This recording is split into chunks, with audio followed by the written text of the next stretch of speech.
Mrs. Marika, are you here?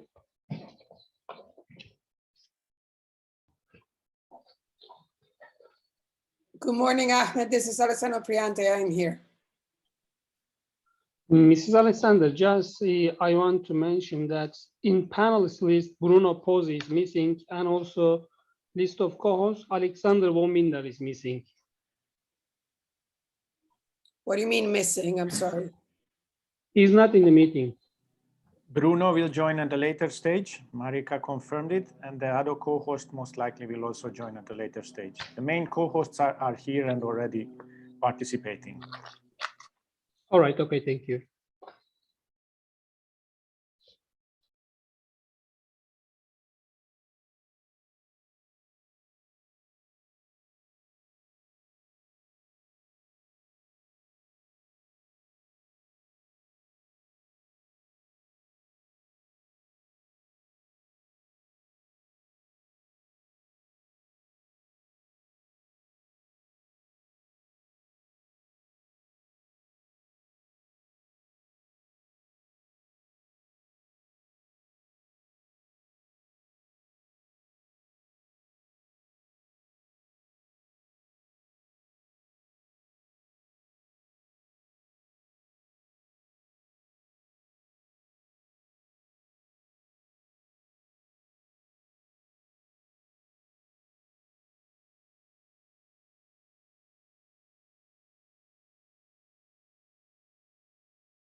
Good morning and good afternoon, distinguished speakers and guests. I think we are ready to start. If we can just confirm that everybody can hear me well. Yes, we can hear you, Marika. Okay, good. So we have already many participants online. So I would like to warmly welcome you all to this roundtable discussion on transforming tourism for a sustainable, prosperous and inclusive post-COVID-19 world. My name is Marika Palosaari. I work as a program coordinator at the Europe Office of the United Nations Environment Programme, and I will moderate this session today together with Alessandra Priante, who is the Regional Director of the UN World Tourism Organization. Now, before we get started with the program today, I have a few brief announcements. We will have simultaneous English and Russian interpretation available throughout the event, and you can access your choice of language by using the interpretation button with the globe symbol at the bottom of the screen. And please note that the webinar will be recorded, so this recording and all materials will then be shared after the meeting to all participants. Another announcement I wanted to make to all participants is that due to the large number of people and limited time, we will receive questions and comments only in writing through the chat box. So I invite you to type any questions you may have in the chat box, and then please include your name and organization with your question. We will then reply to some of the questions directly in the messaging box throughout the webinar, and then a selection of them will be answered live during the event. So I'm really delighted to see now so many participants online, and I'm pleased to open this event with few brief opening remarks from my side. This event contributes to the prosperity theme of the 2021 Regional Forum on Sustainable Development. And the purpose of the session is to share knowledge, ideas, and experiences for more sustainable tourism in a post-COVID world. As such, our aim is to increase the understanding of the role of tourism in building prosperous, resilient, and inclusive societies in line with the targets of the 2030 Agenda and climate imperatives. This event is organized by the UN World Tourism Organization and the UN Environment Programme in collaboration with UNESCO and UNECE. We will hear today from representatives of different countries and the tourism sector about the policy actions they are applying to facilitate the green recovery of the sector and the transition into more sustainable tourism development. Through the presentations of our speakers today, we will learn about those policy developments and instruments that have proven most effective in contributing to more sustainable and efficient use of natural and cultural resources and accelerating SDG progress. We will also hear about some methods of measuring the implementation of these policies. And as coherence of policies is key to success also in this sector, we will look into some coordination mechanisms and ways of cooperation on transforming tourism for a sustainable post-COVID world. In addition to the presentations on these 4 policy action areas, we will hear an intervention from a representative of the youth. The discussion of our event today will be the basis then for identifying 2 main key policy messages that will be presented at the next week's plenary session on key actions and accelerators to tackle the socioeconomic impact of COVID-19 and to promote sustainable recovery. The outcomes of our discussion today will be included in the report of the forum, and as such, they will be part of the region's official input to the high-level political forum on sustainable development, which will be organized in July this year. So the discussion today on key policy actions can also facilitate countries' policy dialogue towards future commitments, future actions on sustainable tourism, and that will be one of the topics of the next Environment for Europe Ministerial Conference, which will be held in October next year in Cyprus. And these months ahead of us will offer numerous opportunities for sustainable pandemic recovery. It's clear that tourism is one of the most important sectors in this, and the stakes are high, both in terms of potential and risks for sustainable development. Tourism is linked to several SDGs, and the potential impacts of COVID-19 are complex and varied. Through choices related to transportation and energy, resource use and waste, as well as jobs and services, tourism can play a big role in changing our consumption and production patterns that are at the heart of resolving the current planetary crisis. Also, considering how job intensive the sector is, it has serious consequences for the world economy, including the global GDP. Just to flag some key figures from the International Labour Organization, in 2019, the sector accounted for some 330 million jobs worldwide, equivalent to 1 in 10 jobs globally.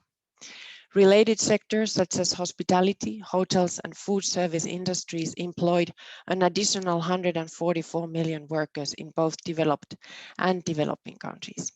With these opening words, I welcome you to join us in exploring how sustainable tourism is progressing in different parts of the region, and I give the floor to my colleague Alessandra Priante from the UN World Tourism Organization. Alessandra, the floor is yours. Good morning, Marika. Thank you very much. Good morning, all, and welcome to this very important session. I feel humbled and honored to be next to my fellow agency representatives from UNEP, from UNECE, and our amazing speakers, and all of you that are listening out there. The UNWTO stands very proudly in this conversation, mainly because sustainable tourism, the promotion and the actual implementation of sustainable tourism is very much our core objective, together with our 159 member states. I apologize in the beginning if you're going to be hearing some dogs barking, but this is the effects of talking from home. So I really apologize for that in advance. Marika, with your permission, you've made a very thorough and important introductory remarks. I would like to set the scene by sharing some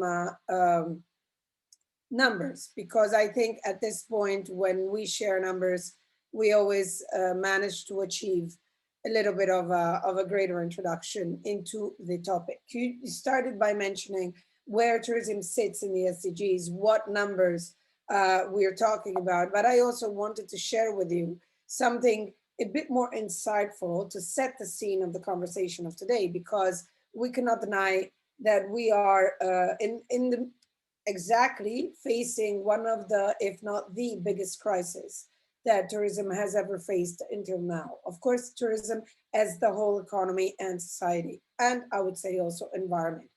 Just 1 year ago, exactly 1 year ago, Dr. Tedros from WHO, our sister agency, has declared pandemic.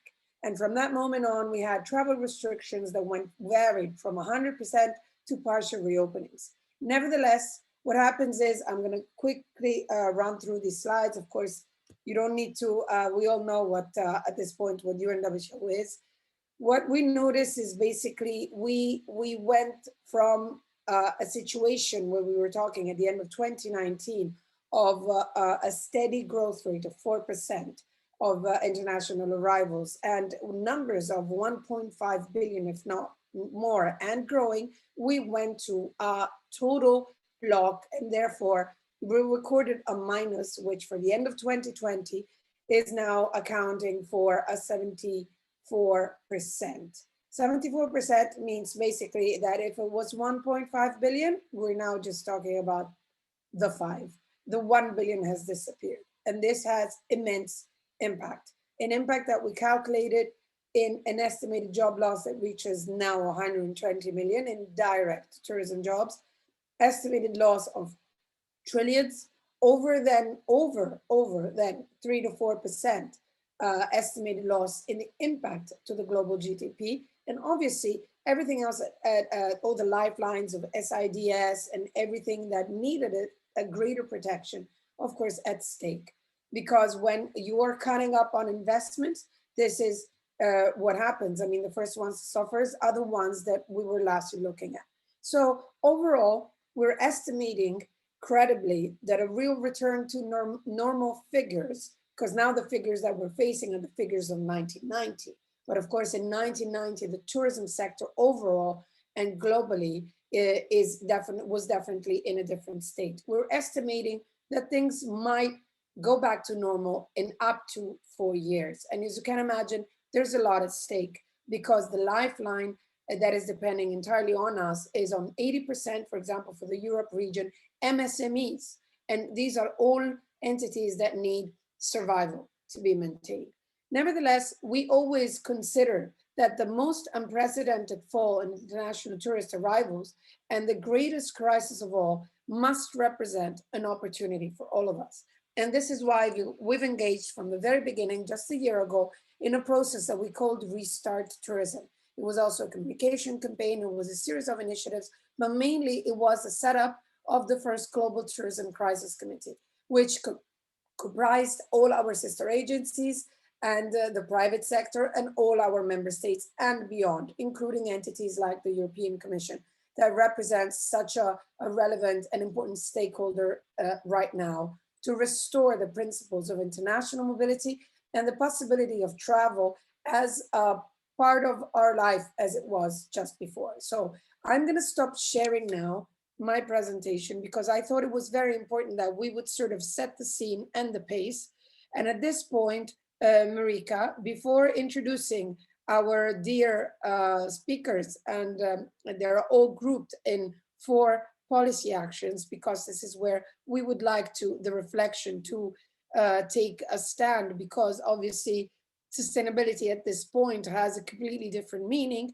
I would like to pass the floor back to you, Marika, if you allow me, or simply introduce the video contributions that we have from our Secretary General of UNWTO, Zura Polikashvili, and from UNEP. So if you can play the videos, please. Thank you, Alessandra. So, dear participants, we have two short videos to set the scene for the discussion, and also with the first one to benefit a little bit from the nice views that we were used to seeing when we were able to travel more and benefit from tourism. So we start with this introductory video from UNEP, and right after that we will have the greetings from the Secretary General of the UN World Tourism Organization. Thank you. Tourism is going through unprecedented times due to COVID-19. International arrivals in Europe have decreased by 58% from 2019 levels. Facing a triple planetary crisis, climate, nature, pollution, the world is at an important juncture in history. It is time to redefine the role of tourism and how it interacts with our societies and the environment. While sustaining the 13 million EU tourism industry, employees must be a priority. Rebuilding tourism facilitates a long-term shift towards more sustainable and resilient communities and destinations.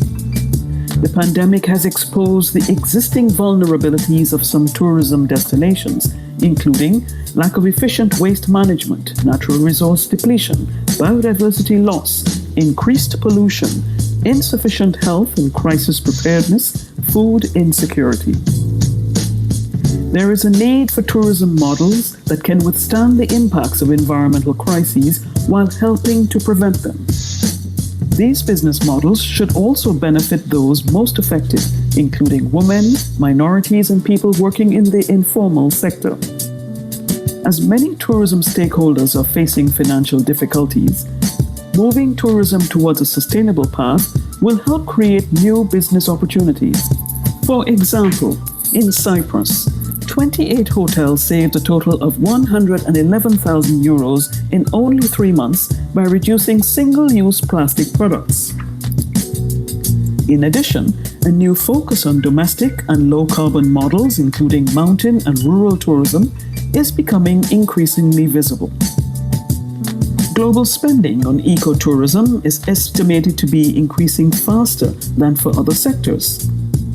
For instance, the Swedish Tourist Association reported a 300% increase in interest for walking and trekking. There has never been greater momentum to reinvent the sector. The shift to sustainable tourism needs to happen through innovation, digitalization, sustainability, circularity, partnerships, sustainable finance, and investments. This transformation needs to be aligned with the Paris Agreement on climate change and the Sustainable Development Goals. We must ensure that sustainability, biodiversity protection, and climate action are at the core of tourism when we build back greener. It is the only way for tourism to strive to have a positive impact on our communities and the environment.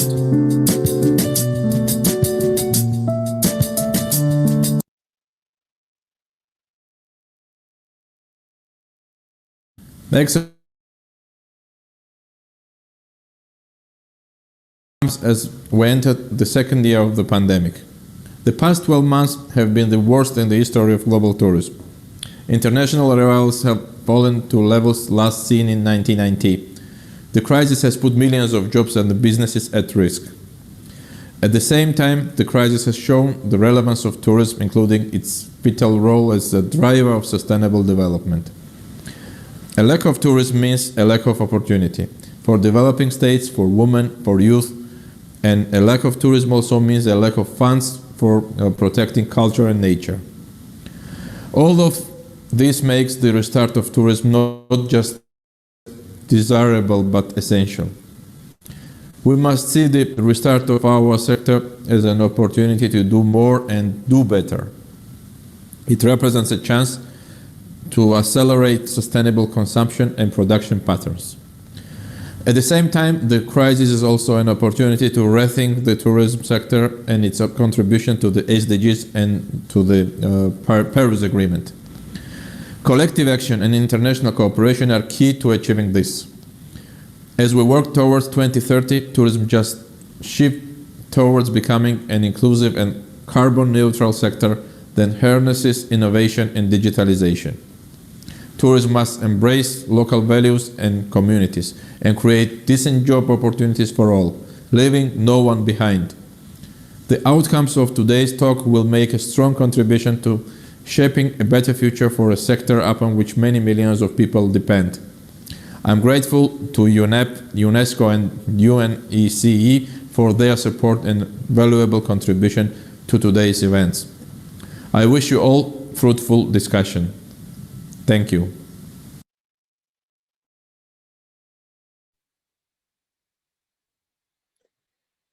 Thank you very much. Thank you for playing these videos. We, in the beginning, we thought, shall we play these videos in the beginning, or shall we, to set the scene, or shall we let them have a space to set the tone right after our introductions? We thought that this was the best way to actually introduce our policy action discussions. I, together with my colleague Marika, will be very happy to take you through policy action number 1 to begin with. And I would just like to remind all, as also Marika pointed out in the beginning, that the rules of engagement are the following. We will be facilitating and moderating your interventions, but we are kindly asking you, especially those of you who are going to be sharing slides with us, to keep it to the maximum of 5 to 7 minutes, because as we're seeing that we have so many participants registered in the Zoom link, and I presume as many that are on watching us on the YouTube, our team is carefully going through those questions and selecting and conveying them to us to make sure that you are also part of the conversation. So without any further ado, I would like to ask the first panelist that we have, Peter Leimer from Austria, to make his camera visible. Peter, are you with us? Yes. Peter, thank you very much for being with us. Just as a brief introduction, Peter is a statistician. He's actually, beside being from the director of spatial statistics in Austria, he is also the chair of our tourism statistics committee. And as you might have noticed by my presentation, when setting the tone of the conversation, obviously, one of the greatest things that is happening at the moment is that we need to make sure that we have all our numbers in place. Because one thing that is incredibly important about sustainability is that when we set objectives, when we set the tone for the new reality, the new normality, as we call it, and we really want to make sure that sustainability becomes a serious part of our policy and all our action and initiatives, we need to make sure we're able to measure it, because we can say that, the objectives will have not only a qualitative sort of vision and approach, but also and mainly a quantitative one. So without any further ado, Peter, we'll be looking forward to hearing your perspective. And as I said before, please try to make sure that we're keeping this presentation to the maximum of 5 to 7 minutes. Please go ahead. The floor is yours, Peter. Okay, so first of all, thank you very much to UNEP and UNWTO for inviting me to this very interesting session.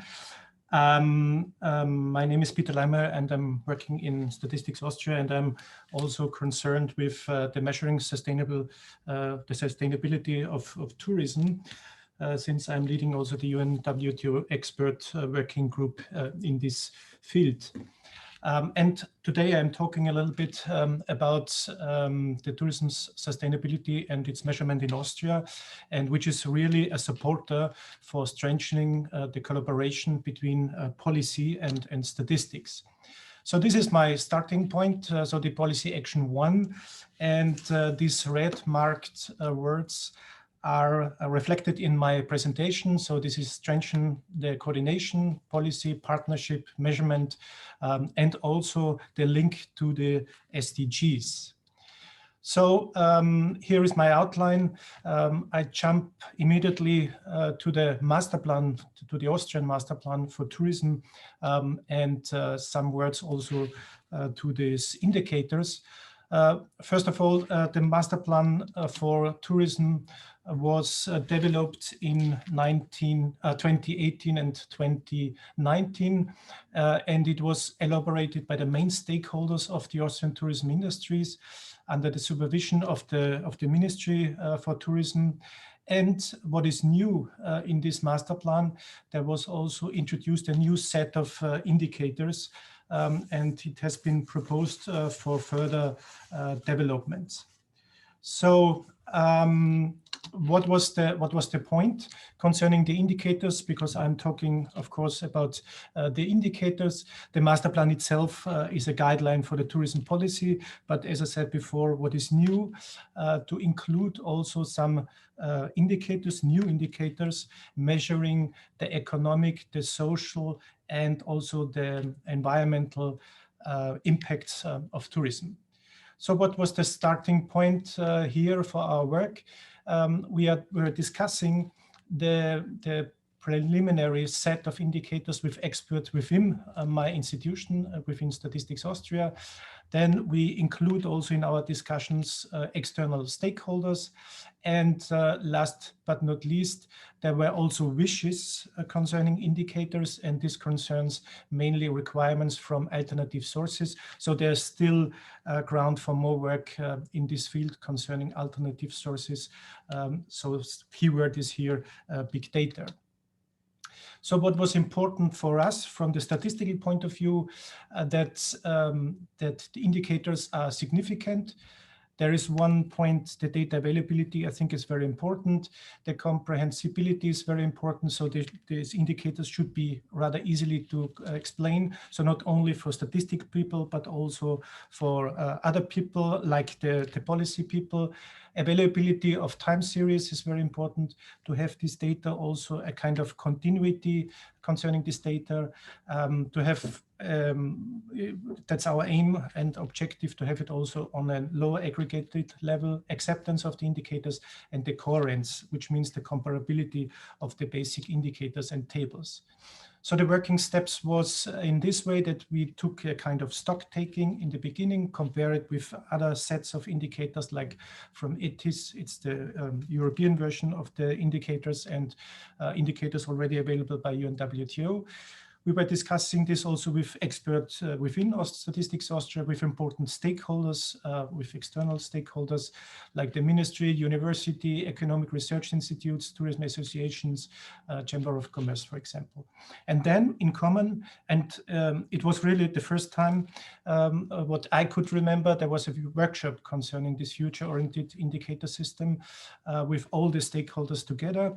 And afterwards we did a summary and a consolidation of the results. What is important also, or what was important, what is still important, to have also this link to the SDGs. And so we have some links, of course, to the SDGs.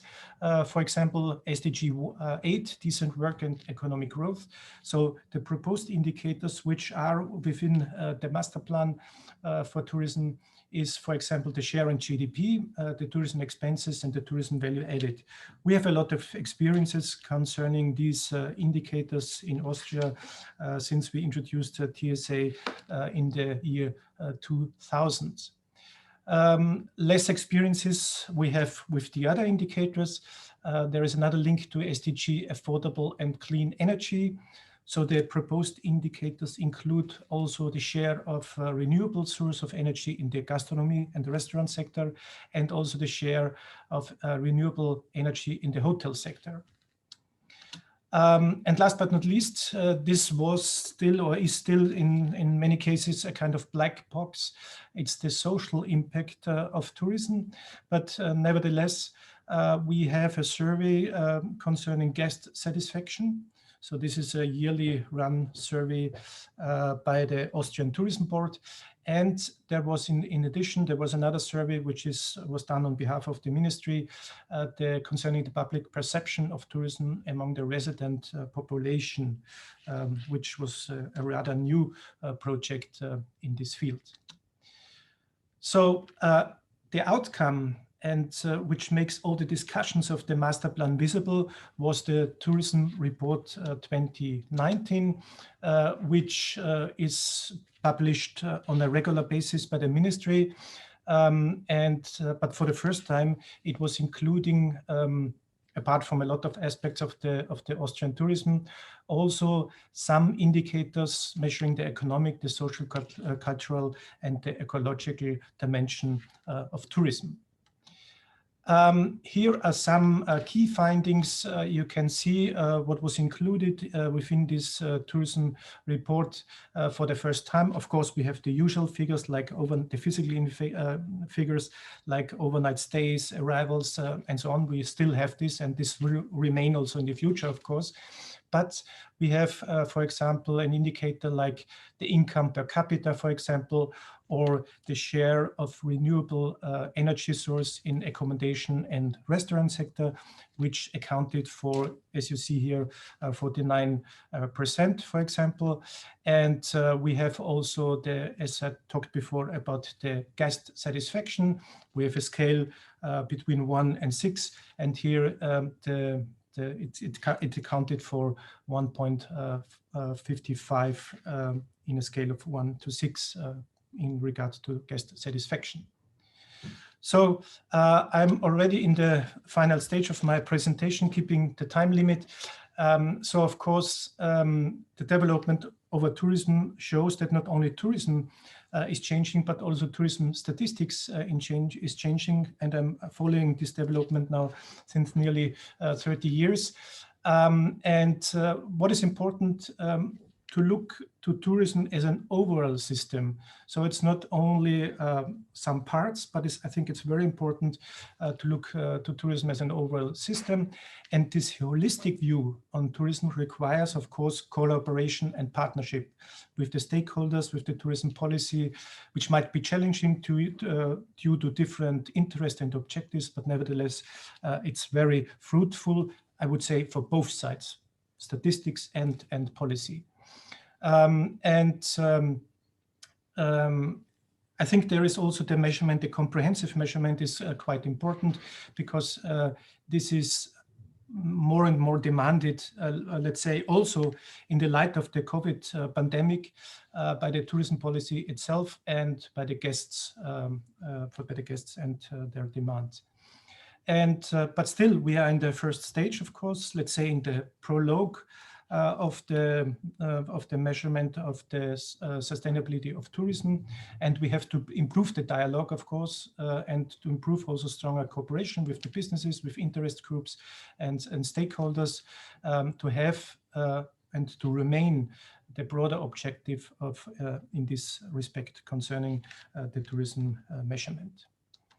Thank you very much. Thank you very much. Thank you. Thank you very much, especially for making sure that you were keeping within the time limits. This was incredibly interesting. Now, before passing the floor to my colleague Marika for the subsequent policy actions, I would like to throw in a question, Peter, but you have to promise you're going to be telegraphic in answering. And of course, there's going to be plenty of time also after this to deepen the conversation. Well, one comes from me and one comes from the audience. The one that comes from me is this fantastic set that Austria specifically has prepared is something that is going to be useful, you think, now in the post-COVID-19 reality, because of course we're talking about 2019 as a major master plan and everything. So I wanted to know from you if you think that you've done basically a good job and this is great now because you're well advanced into masterminding the recovery from the crisis, or maybe you need to change some patterns. And the other question that we have from the audience, which definitely is very relevant to the fact that now we are UNWTO and UNEP and UNICE, but basically UNEP. So we have the tourism's perspective and the environment perspective. In your case, how did the two ministry actually happen to communicate and make sure that they were leading up to this incredible piece of work? So thank you very much for the questions. Concerning the first questions, as you mentioned also in your presentation, of course, COVID was doubtless brought a standstill of tourism, in fact, but and a lot of companies are suffering. That's very clear. But I think it's also a momentum for starting new things, and this concerns sustainability issues. So sustainable tourism in general. I think it was also mentioned in the UNEP video to reinvent the tourism sector more, and this also concerns the measurement of tourism. In Austria, there are quite a lot of voices now after COVID, let's say, to make a turnaround a little bit concerning tourism, to make the tourism more sustainable. As I said before, the master plan was 2019, so before the COVID crisis, but still I think it is much more relevant now after the COVID crisis, to start from the bottom, but to do new things, and this concerns also the measurement of tourism. And concerning the cooperation with the ministry, we have still traditional, a very good cooperation during the last, let's say, 20 years and 25 years. And we are involved in many decisions also concerning the ministry, because the ministry also needs the data, as you mentioned, Alessandra, before. I think it's very important to have figures, to have reliable figures, and this we want to do as a statistical office with our figures, which goes beyond the physical indicators, and to use also additional figures and information like concerning social impacts and ecological impacts. Thank you very much, Peter, for your answers. Very insightful. I would like to remind all to please continue asking questions if you need. Our team will be taking good note of it. And there is any space left at the end of this roundtable session, definitely we will make sure that we are giving us as well another chance to the speakers, because Peter, a lot of questions are flowing for you about how fantastic Austria is and how do you do it? What's the secret? So definitely. Thank you so much once again, Peter. This is all for policy action number 1. And I'll happily pass the floor to my colleague Marika to take forward the discussion to policy action number 2. Marika, the floor is yours. Thank you. So we will now move into the discussion on policy actions focusing on mitigating the negative social and environmental impacts and economic risks of tourism, obviously to achieve the SDG targets and to address the needs of the local population, visitors, the industry workers, also vulnerable groups, to build resilience and to benefit the future environmental conditions. We will start this discussion on the policy action 2 with a presentation from Mr. Timur Duizengaliev. He's our speaker from Kazakhstan and the director of the JPEG Jolly Company LLP, and he's also a mentor of the Nazarbayev Foundation program. Timur, the floor is yours.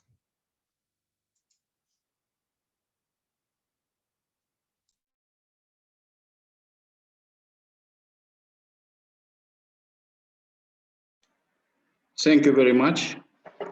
Do you hear me? We hear you well. Yes, great. Dear ladies and gentlemen, on behalf of the community of tour operators and region, mainly it's countries like Kazakhstan, Uzbekistan, Kyrgyzstan, and Tajikistan, I am pleased to share with distinguished experts and respected organization our approach in overcoming the impacts of COVID-19 and achieving sustainable development goals.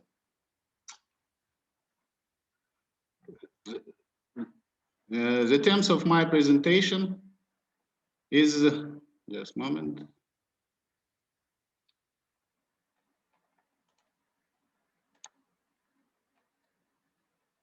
It's okay? Good. The presentation does not yet appear. Can you try to share it again, Timur? Just a moment. Yeah, it works now. Excellent. Thank you.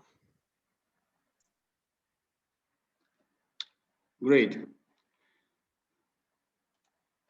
Theme of my intervention is development of transboundary tools along the Silk Road in Central Asia region as a factor enhancing of attractiveness of the destination, contributing to the solution of SDG issues.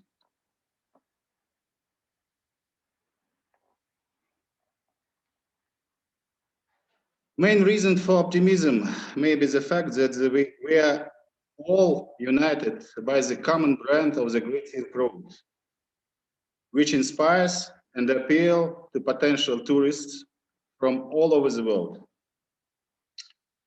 Increased flow of domestic tourists. In the past, most of Kazakhstani people went abroad for tourism impression. It's one of the trend of post-COVID trend, especially in our country. Before it was negative balance between incoming and outgoing touristic flows. And potentially after COVID, our region could provide very good condition and very attractiveness proposal for the foreign tourists. And after that, we could provide thousands of locals with a job and will stimulate development of necessary infrastructure. And it's very important that it could be developed on both sides. It's hard infrastructure and soft infrastructure. All this measure will encourage the revival of crafts and the preservation of historical tradition in our countries. It's very important, especially for rural areas and areas which are located far from the big cities.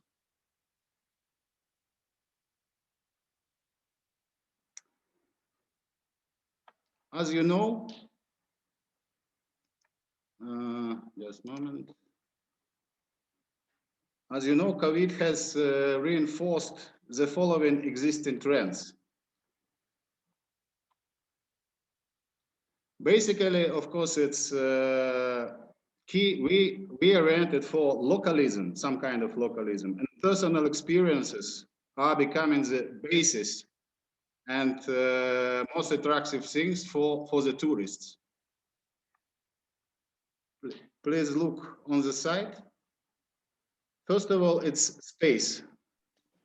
Now, special value for everybody. Timur, sorry to interrupt you, Timur. We cannot see the slide. Could I ask if you can try to reshare it, or maybe Meelis can step in? We see for some reason. Just a moment. Mm-hmm. Just a moment.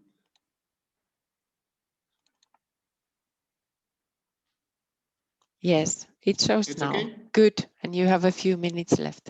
Thanks. Okay, as you see on the slide,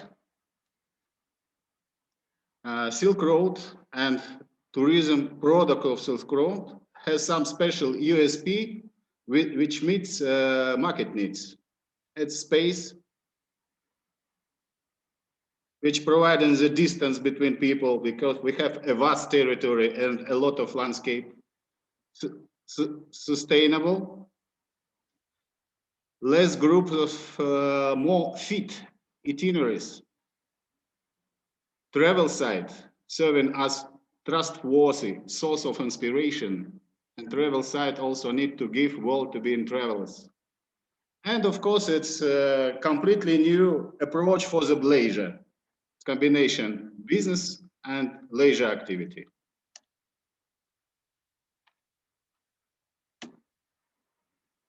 And we could propose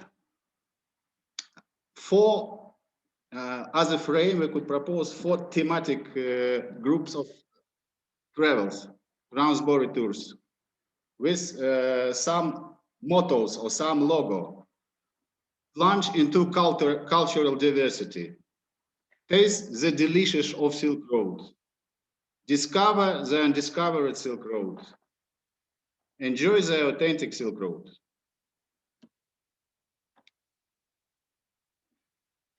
And we understand that it's very important to find right solution and right policy, right governance for the realizing of our approach. And we define 5 tasks which should be solved. Decisive simplification of visa formality on the basis of mutual agreement of the countries of the region. The implementation of harmonized solution for tourist identification based on biometric data. Create of multimodal transport system in the region on the unified standard of comfort and safety. Creation of unified digital platform, marketplace to promotion, common promotion, region tourism potential in all markets. Not only foreign markets, for domestic market also. Ensuring synergy efforts of the regional governments, international institutions, UNESCO, ADB, etc., and other business community, and all stakeholders which are located on a transboundary tours. And I would like to stress your opinion that right now, Asia Development Bank, for example, realized very promising projects, 2 projects in our region. First project is economical corridor Almaty-Bishkek, which integrate all resources of the region, 2 regions, Kazakhstan and Kyrgyzstan. And in this year started other very important project. It's Shymkent, Tashkent, Khujand economical corridor. Shymkent, Tashkent, Khujand economical corridor. It means ADB activity covered all 4 countries which I mentioned before. And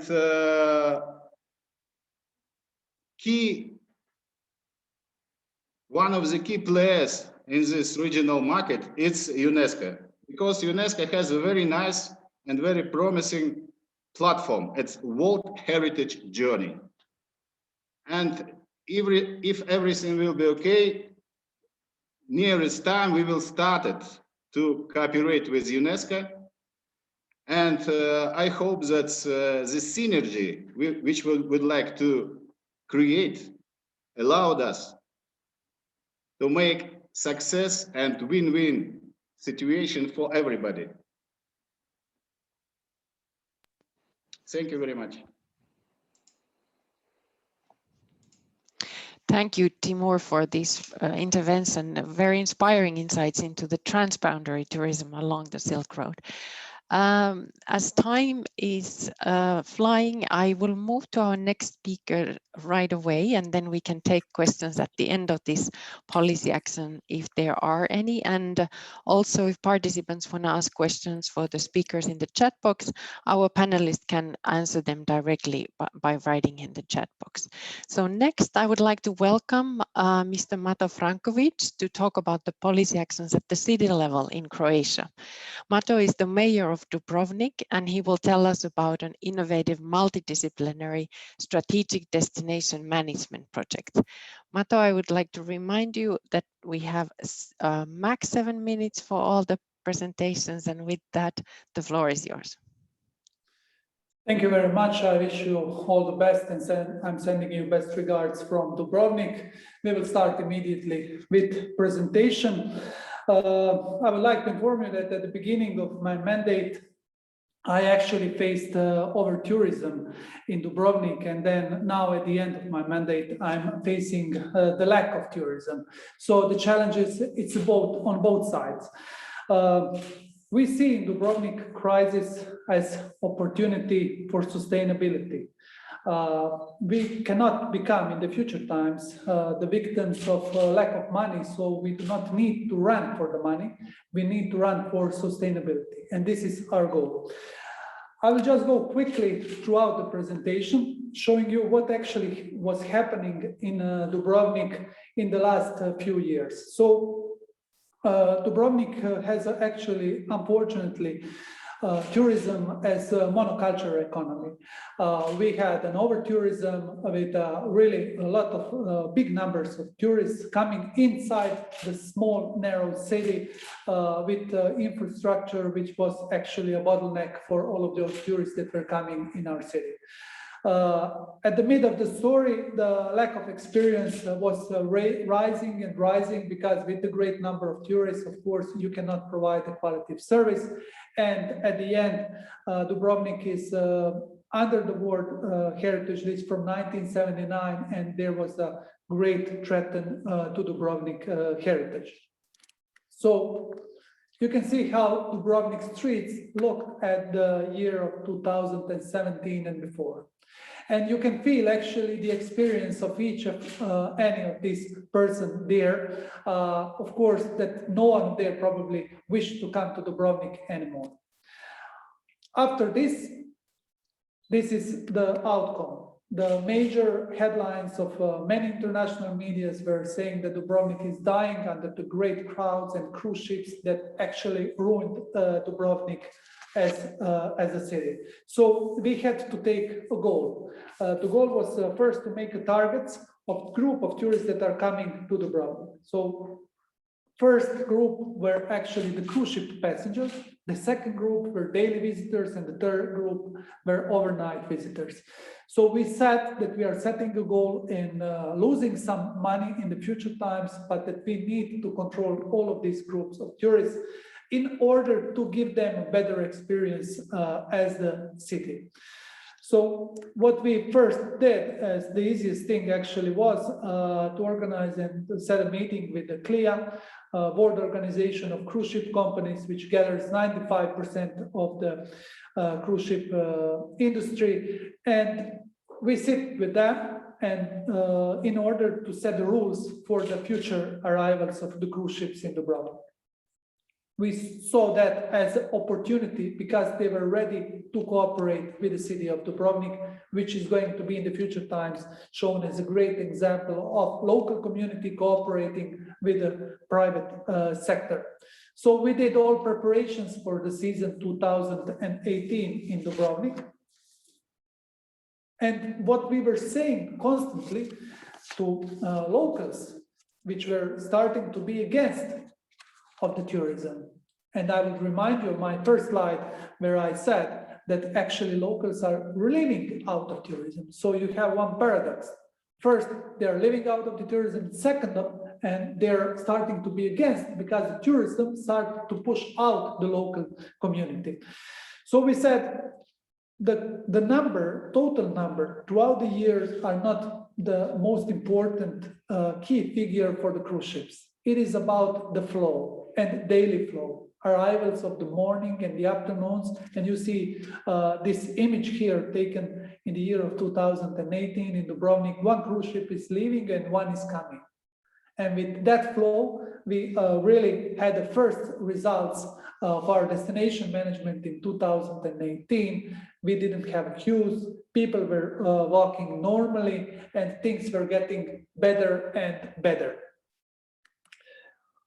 For sustainability, the crucial things are actually smart applications. Why they are very important? First of all, they give us an info about the tourists that are coming into Dubrovnik. So they give us opportunity to predict. After that, on that, according to that info, we can plan and we can implement and inform tourists as the final outcome. So we implemented Dubrovnik Visitor Smart application, where actually each visitor that is coming to Dubrovnik can see what he or she can expect when they are coming to Dubrovnik. So you had the nice visual saying that Dubrovnik is expecting rush with the different numbers and what is the best time to come in the old town. So giving information about the best time of arrival in the old town is actually giving a better and greater experience for those that are coming in the town. Also, smart parking application, the biggest smart parking application in the board was implemented in Dubrovnik in order to lower down the traffic jams. And because a lot of people actually were wondering where to park the car. So give them an information, they can easily find the parking space, and the traffic jams are much lower. Also, other smart applications such as the Dubrovnik card, which brings at one point all the museums, car sharing, moving the many cars from the city center to other points with the car sharing. We really made a great success. And of course, for all of those tourists that are coming on daily visitor, as a daily visitors, we provide a special application, which is a bus web shop, where they actually need to pre-book their arrival to Dubrovnik. With that, we could easily plan and easily organize the life within the city. The main figure here in all of this, at all of these points were actually persons that are living or citizens of Dubrovnik. I will move quickly because I'm running at the time. We cut the number of souvenir stands at the open streets, number of the tables on open streets, and with that we actually opened the streets to the tourists and for the locals. Of course, after everything what we done, we had a lot of positive media articles about Dubrovnik tourism. We prepared for the 2019. Everything was great. We had one gap, but we learned from that and we moved on, of course, to the year 2020.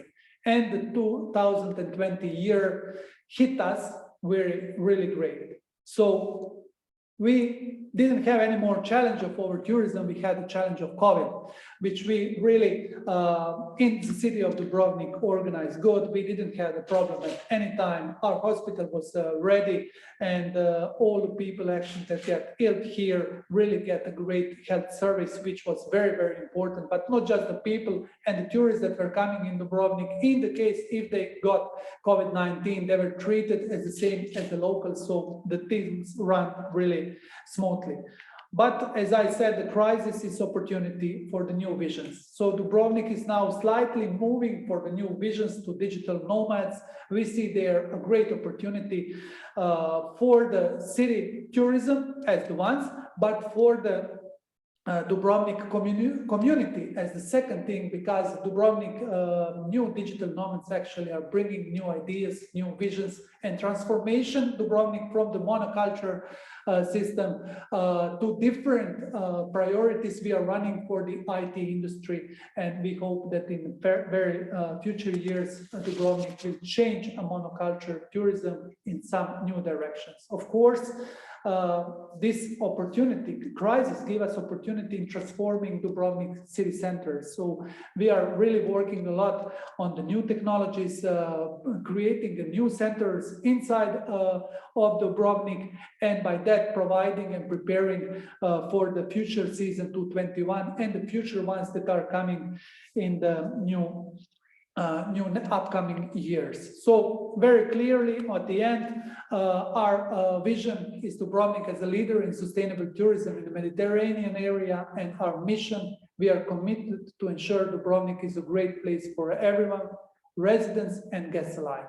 I was a bit longer. Thank you very much for your attention. Thank you very much. This was very impressive. It did not feel long, very inspiring, and certainly it has not been business as usual for you in Dubrovnik, but very interesting to hear how you have dealt with the crisis and how you are turning the quantity into quality, and I think that's indeed what we are looking for here. more value-driven tourism. Many thanks again to the speakers that that gave the live interventions. We have a third intervention here, so I invite you to follow the perspectives of Cyprus through a pre-recorded video from the Deputy Minister Savvas Berdios from the Ministry of Tourism of Cyprus. This is the last intervention of this policy action 2, and at the end we can also address some questions if there are any. We keep following the chat box so participants can ask questions, our panelists can answer directly, and I remind that all presentations will be made available for participants after the meeting, so you can also check them again later. So now to the video from Cyprus. Dear Secretary General, Your Excellencies, it is an absolute pleasure and an honor for me to participate in today's roundtable organized by the UNWTO. And I'd like to take this opportunity, dear Secretary General, to congratulate you and your team for the fantastic work. It's very obvious how much you care about our industry, and I have to say that we all at the Ministry of Tourism in Cyprus admire your work, we admire your leadership, and it's good to see that the people in charge of tourism internationally are really people who absolutely care about it and understand it. Now, during a recent call with the UNWTO team, it became obvious to me once again that a lot of your actions and your policies are fully aligned with what we as an island want to achieve over the next decade through our national tourism strategy. And especially the point which I will be making today, and it concerns policy action number 2. It couldn't be more aligned with what we are trying to achieve. Our vision through our national tourism strategy is to develop Cyprus tourism in a sustainable way, which positively impacts our economy, our society, and of course the environment. You see, therefore, how closely aligned we are when it comes to policy action 2. Going a step further, we feel that our role here at the Ministry of Tourism in Cyprus is not only to increase the number of arrivals, but also to develop the destination in a way that is holistic. So to develop the destination as a whole and manage tourism in a sustainable way so that future travelers, but above all future residents, can enjoy the island too. So this is very, very important. It's not all about arrivals, and it's not all about numbers. It's also about the quality of the work that we do. In practice, what does this mean? It means that our priorities are, for example, to balance economic development. So far, a lot of it has been at the beach areas, but we also have rural areas and mountain areas. We need to show respect there and try to balance any development towards that direction as well. We want to make sure that any income from tourism is equally distributed. As I said, not only to beach areas, but also to alternative regions like the mountains, rural areas, or even faraway areas of our island. Equal distribution also concerns gender and age. Equal opportunities for all are very important to us, and by dispersing tourism throughout the whole island, we will achieve even more opportunities equally for everybody, irrespective of gender, irrespective of nationality certainly, and irrespective of age. Of course, we also want to mitigate the impacts of over-tourism. Let's be honest, before the pandemic, we were all on a roll. Record after record after record. And even though we were not at the point of classifying the island as over-visited, there were concerns that we were heading towards that direction. So our focus going forward is not only to avoid that, but also to mitigate in any way we can some of the negatives from tourism development. Obviously, this is something that can be achieved by minimizing seasonality, a target which I think is common for many of us, especially islands. Now, based on these principles or priorities, there are a lot of opportunities showing up, and I'd like to conclude by saying, or mentioning, excuse me, the best practices that we have chosen to include in our strategy. After much thought, after much consideration, much research, and of course after careful consideration about the impact of the pandemic and the trends that we see before us because of it. I'll give you two examples. And the first concerns a move towards new environmentally friendly accommodation categories across the whole island. For example, glamping sites, farms, vineyards with accommodation, hiking shelters, mountain lodges. These are things that we did not have in the past. I will go so far as to say that maybe they were not even under consideration. Now they are, and they are at the forefront of our strategy and of what we're trying to achieve. This route basically, it encapsulates everything we envision here at the Ministry of Tourism. It encapsulates, what we stand for and what we're trying to achieve, which is basically to bring tourism at the center of every other sector of the economy, giving employment to farmers, to artists, handicrafts people, and anybody you can imagine. So that concludes the two examples that I had to share with you.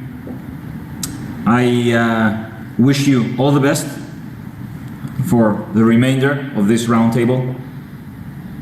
I think tourism, and I'm sure you all agree, is going to bounce back even stronger. We've all had a massive hit, but on the other hand, I see a lot of solidarity. I see a lot of good work towards a future which is better not only for tourism, but the communities that it is trying to sustain and build.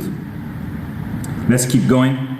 We have a long road to recovery, but I'm sure and I feel that it is a better road compared to the one we were on before the pandemic. Thanks a lot. See you. Thank you to Cyprus and the Deputy Minister. It was good to have this video with the optimistic message to all of us. I would also like to take this opportunity to mention that Cyprus will indeed host the next Environment for Europe Ministerial Conference in Nicosia in October next year. And sustainable tourism will be one of the two main topics of that conference. So today's discussion can also do its part in contributing to the process of preparing for for the conference.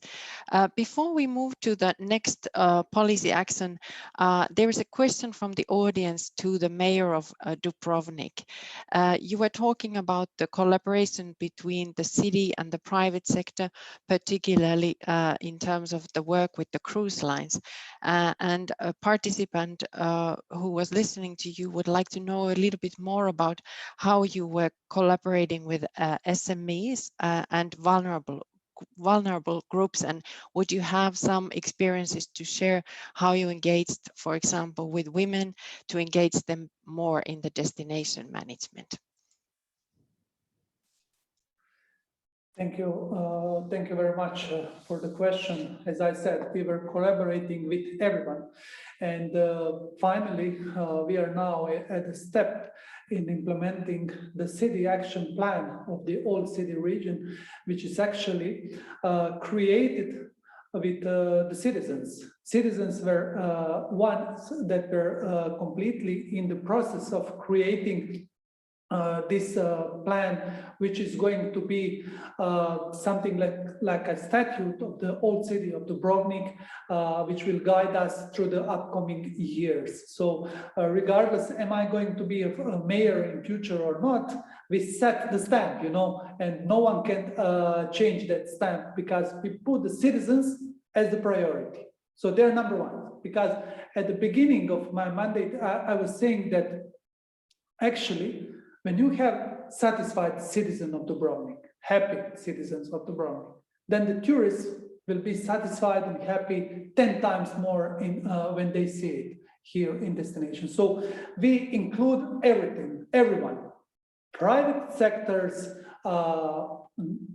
NGOs, and the citizens, which of course know the best, what is the best for the old city of Dubrovnik. Thank you very much, and I hope that also encourages and stimulates other countries to follow and work with this multi-stakeholder approach. Now, this brings us to the next policy action, which is to accelerate the transition to sustainable consumption and production patterns, and the uptake of also nature-based solutions, use of renewable energy sources, and other measures that support climate action and environmental sustainability. I have the pleasure to invite Dr. Stephanie Fahl as our first speaker on this topic. Stephanie works as the head of division, cooperation with civil society and association, tourism and sports at the Federal Ministry for the Environment, Nature Conservation and Nuclear Safety of Germany. Stephanie will tell us about the examples and experiences of Germany's approach to transition to sustainable tourism. And before I pass to Stephanie, I would like to once again remind that if you have any questions to speakers, you can write them in the chat box. And now, Stephanie, the floor is yours. Yes, thank you for that kind introduction, and hello everybody. I'm very glad that you have invited me to this talk. The presentations before have been very interesting, and I hope I can add some other interesting factors into the discussion. Before I start with my actual presentation, I have to make some preliminary remarks. As Marika said, I'm from the Federal Environmental Ministry, and that means that we don't really have any regulatory competences in tourism policy. These lie with the Economic Ministry and also within our federal states, who are mainly responsible for implementing tourism policy and instruments as such. So our approach in the Federal Environment Ministry is really playing an active role as a catalyst and initiator by providing discussion platforms, harnessing stakeholder networks, funding research and guides for implementation. And we also have a focus on, in our activities on Germany, which is due to the capacities we have in personnel and funds. But I will try to share with you some examples that maybe are also relevant from an international point of view or for other countries, since I think that you can actually just copy the things if you find them interesting. So my next slide is introducing our first example that I want to elaborate a bit upon. That was actually the first product we developed when we embarked upon our road to promoting sustainable tourism. It's a guide for destination management organizations with the criteria that encompass all dimensions of sustainability, specifically brought down for destination management organizations. So we ended up with 40 criteria and 67 measurable monitoring indicators, and also 40 very concrete action recommendations for destination management organizations on how they can promote sustainability tourism within their realm of action. You can find an English version of the guide under the link I mentioned here.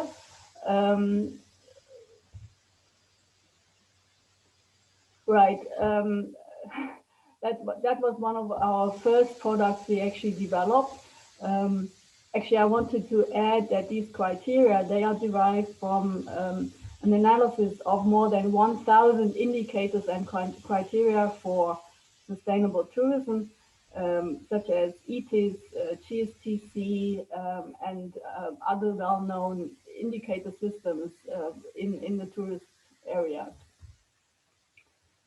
Our second example is the establishment of a sustainability award for destinations. The award is based on the system of sustainability criteria in the guide I just mentioned. The destination management organizations could choose between 4 thematic categories that have a focus on sustainability from various perspectives, i.e. regionality or sort of a regional approach as a unique selling point really, biodiversity, sustainable mobility, climate protection, energy and resource efficiency. You also find the report under the link in an English version. I actually like that report very much because it's almost like a tour guide for German sustainable tourist destinations with, and you can also follow up on what the specific unique selling point of these destinations are. So I really highly recommend to have a look at the report. And my last example for today is coming from the area of research and development. Our understanding is that it's helpful for stakeholders in tourism to actually provide them with knowledge from research, and that's why we also embark upon research. And one example here is that we initiated the development of the methodology for measuring sustainability of tourism. Our approach is a combination of data from the tourism satellite accounting with data from environmental and social accounting, which is being done in Germany to a certain extent by the Federal Statistics Office. So what we came out with is a TSSA in opposition to a TSA, a Tourism Sustainability Satellite Accounting. The triangle on the right side of the page gives you an example of the areas that have been taken into account by developing the model. You find more information also under the links, and in the next slide you get an idea on what this then looks like once you fill up the table with data that's being collected. What you can see is that there are data from or indicators related to typically important economic aspects and also environmental aspects such as energy use, energy consumption, but we also try to integrate sort of more socially relevant indicators such as decent work and gender pay gap and low wage average and things as such. This is quite a challenge to find data on that in that regard, because it's not frequently collected, but we were trying to sort of just put in what we could find. And the idea, of course, is that if you do that on over time and regularly, then you can actually, maybe after 5 or 10 years, you can actually see trends, whether the sustainability of tourism improves by, for example, reducing energy consumption or improving the gender pay gap, or if it decreases or if it stays the same, and then you can actually take sort of derive policy conclusions and other activities from this model. So the lessons we learn, and this is probably very similar to what we heard before. Of course, sustainable tourism is an ongoing process. We think that even small steps towards sustainable tourism are building a platform for further steps. We also see what has been said before, that it's more about quality than quantity, and it improves quality if you actually embark upon sustainable tourism. It improves quality of the product. For that, of course, you need stakeholder cooperation, and that's something you have to initiate, I think, from the policy point of view, also from the destination management perspective. Knowledge creation and sharing information, enabling the stakeholder networks seem to have positive effects. That's what we do as Environment Ministry. We fund some of the networks. And we also realized, of course, that we still have to look on how we can improve financial support mechanisms, especially if we now want to build back better than we did in the past. And I think with that, I close for now. Thank you.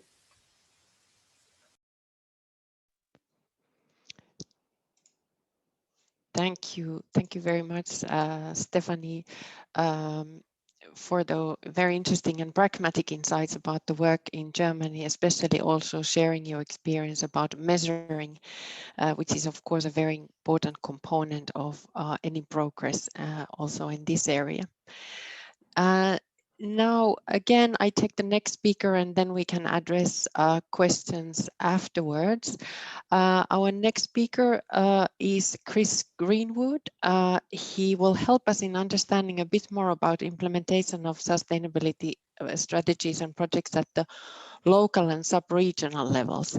He works as a senior insights manager at Visit Scotland, and he will tell us about how they have been shifting the consumer traveler focus from consumption to purposefulness.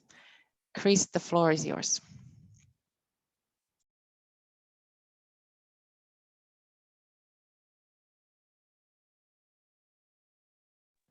Chris, can you unmute yourself, please? There we go. Perfect. And can you see the shared presentation? Not yet. Can you try again? I think the connection. It was there just now. I saw it briefly. And is it reappearing? Yes, we have it. Go ahead. Thanks. Thank you. My name is Chris Greenwood. I'm one of the research managers at Visit Scotland, the National Tourist Board for Scotland.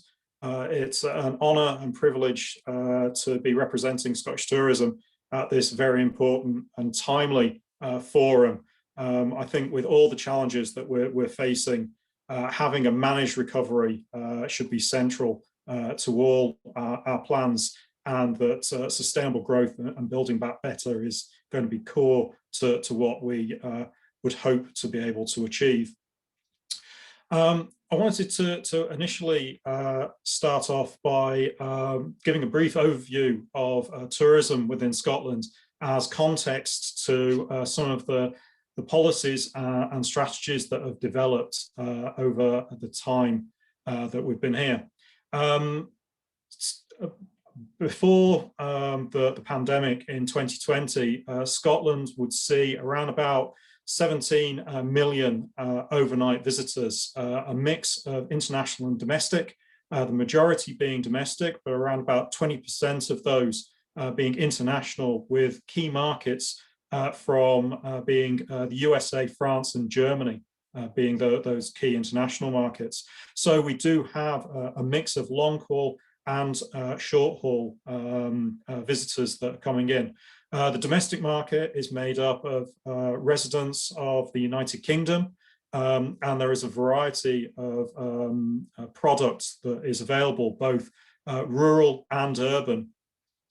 Wanted to highlight that, like many other destinations around Europe, around about 1 in 12 jobs is associated with tourism within Scotland, and direct tourism accounts for around about 3% of the Scottish economy. I wanted to highlight that tourism is a devolved matter within the United Kingdom. Therefore, it's the responsibility of the Scottish government to define and lead on tourism policy. However, it's done in a very collaborative way with public agencies and the tourism industry itself. And also to highlight that Visit Scotland, as the National Tourist Board, is a non-departmental public body and therefore supports the objectives of the Scottish Government, but also is arm's length, is independent of the Scottish Government, and therefore can implement strategy as appropriate with industry. Tourism within Scotland is not without its challenges. Tourism is distributed throughout the country, both in urban and rural areas. We find that for urban areas, tourism has a much higher impact in terms of employment and economic impact, and therefore trying to get the right balance between having comprehensive policies that support both urban and rural destinations can provide some interesting discussions to try and find the right route forwards. In terms of the challenges that we're facing, certainly there is that around transport. Scotland, as being within Britain, is an island, and therefore we are reliant on air travel, as well as having an internal integrated public transport network. There have been issues in the past with over-tourism, seasonality, regionality, and habitat protection. And moving on to looking at those challenges, I wanted to say that as a nation and destination, the environment, heritage, and people are central to the tourism product. This is in terms of both visitor perceptions. They see Scotland, as we see in the picture here, as broad open spaces, mountains, clean air. So that is the inspiration that brings people to Scotland as a destination. But also, and this is reflected through our marketing, but it's also through the development of products. So activity providers and visitor attractions rely on the heritage and the environment to develop those products that retain the authenticity that Scotland has as a tourism destination. You'll appreciate that sustainable tourism is critical to ensure that we protect the environment while benefiting from the social and economic advantages that a responsible tourism economy provides. And the policies that we've developed have all been influenced by this. Personally, I believe it's important to highlight that policy development environment, especially in tourism, is often influenced in parallel by the travel consumer behavior and the trends that the tourists are developing and requiring. The diagram that I have in front of us highlights possibly the development of tourism over the last 20 years, where if we look back 2 decades, the consumer was very much focused on transactional elements. They would buy their accommodation, their travel, their activities, the attractions as a commercial product, possibly packaged as package holidays or bought independently with the growth of the internet. But at the same time, destinations were focused on tourism growth. So it was about growing market share, looking at new markets and bringing more people in, which of course wasn't necessarily a responsible model to be following. As time moves on, we come to today, visitors are very much more focused on the impact on the environment, and certainly the impact that their travel has on the world around them and the communities they engage with, and therefore are seeking a much more transformational experience. And that's reflected as well in destinations that are looking at more at destination management and focusing on responsible tourism and that the triangle between economic, social, and environmental growth and protection that we see through sustainable tourism. Looking at specific policy instruments that are present within Scotland, the Scottish Government will define the national environmental policy. And the recent publication in early 2020 of their environment strategy, which recognises the United Nations Sustainable Development Goals, highlights the framework that certainly public sector, which the National Tourist Board would fall into, will have to follow.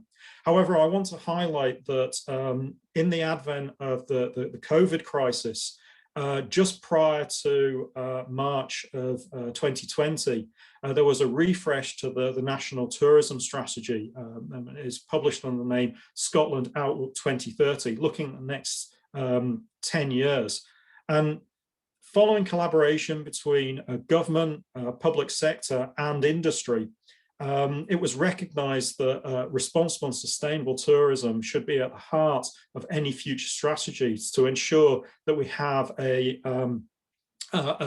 tourism sector that is better for the environment, better for the economy, and better for communities and visitors over the next 10 years. Obviously, with the COVID crisis coming in, this has led to a rethinking of how we try to build back. And thankfully, the roadmap for recovery, the strategy for recovery, recognises that the tourism strategy that was published just prior to the COVID crisis is fit for purpose, and any recovery will take into account consultation with communities and also understanding how we can face some of the challenges that we highlighted before so that we can build back better. Just touching very briefly on the other parts of the policy instruments is some of the areas that we are looking to develop to meet those needs, such as carbon monitoring, market identification and segmentation, certainly by trying to identify through visitor behaviours and profiling what is the best behaviours and how we can use marketing and we can use product development to try and get the best from our visitors and encourage them to be more sustainable and responsible when they're here. And finally, there's tourism investment modelling, understanding where is the right place to buy the right thing at the right time.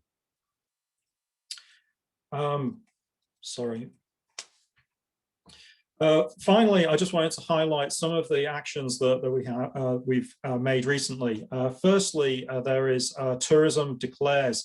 Visit Scotland was the first national tourist board in the world to sign up to this initiative, and it recognises that climate change is one of the defining global crises of our time. Many other tourism businesses have signed up to this initiative, and I would highly recommend destinations and organisations to look at this, because it really does highlight the need to communicate the relationship between tourism and climate change. COP26, which is being hosted in Glasgow at the end of this year, is obviously going to highlight fantastic opportunities in terms of climate policy and action. And whilst not specifically a tourism event, it is an opportunity to highlight the issues and actions around climate change, the environment, and sustainable business. I think finally, the most important aspect that I want to highlight is the role that the public sector, and specifically Visit Scotland, has in providing free sustainability advice to over 4,000 businesses within Scotland. And this contributes to the direction of policy and strategy alignment to enterprise growth.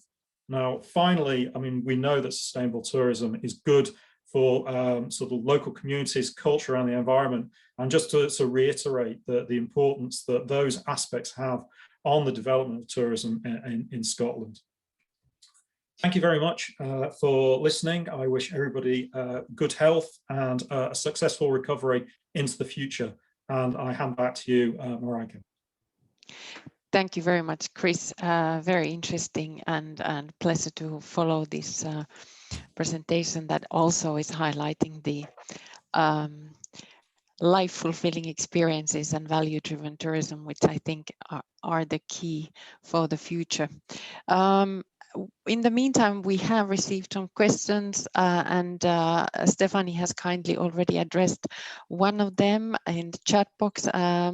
Before we move to the next policy action, the fourth and the final policy action area, I'd like to ask Stephanie to address another question from the audience. It's a question a follow-up question regarding the measuring work that you are doing. So could you tell us briefly, how are you using the data that is collected by the ministry to adapt your policies and regulations on tourism? If you can just briefly elaborate a little bit on how the data is used to further adapt. Thank you. Yes, thank you. Maybe I was a bit short on that. We actually intend to renew that TSSA, as we call it, on a regular basis.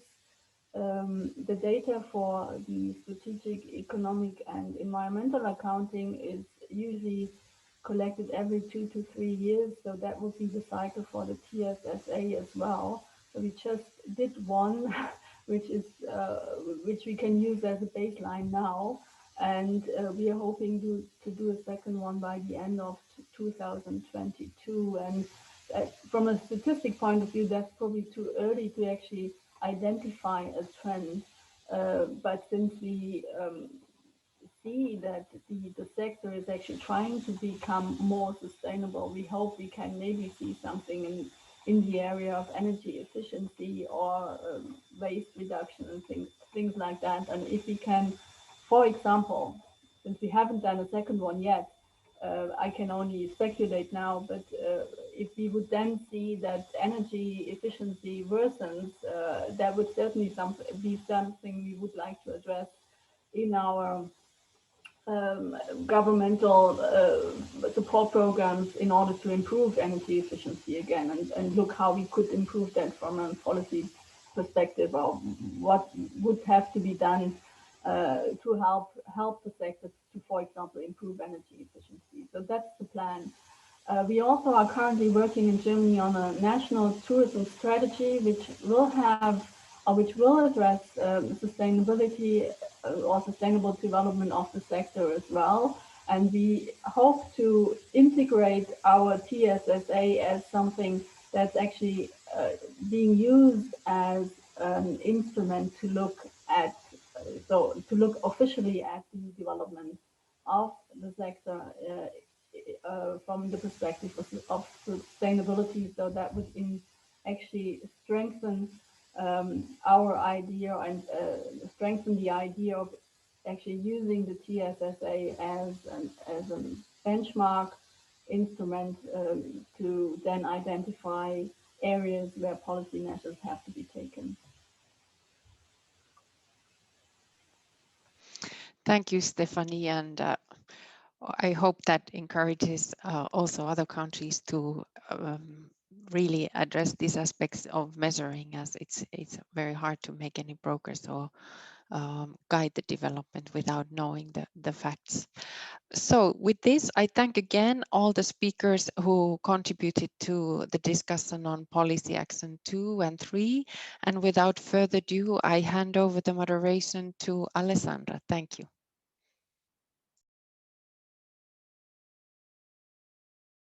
Thank you very much, Marika. I'm sorry, it was a little bit of a glitch in the restart.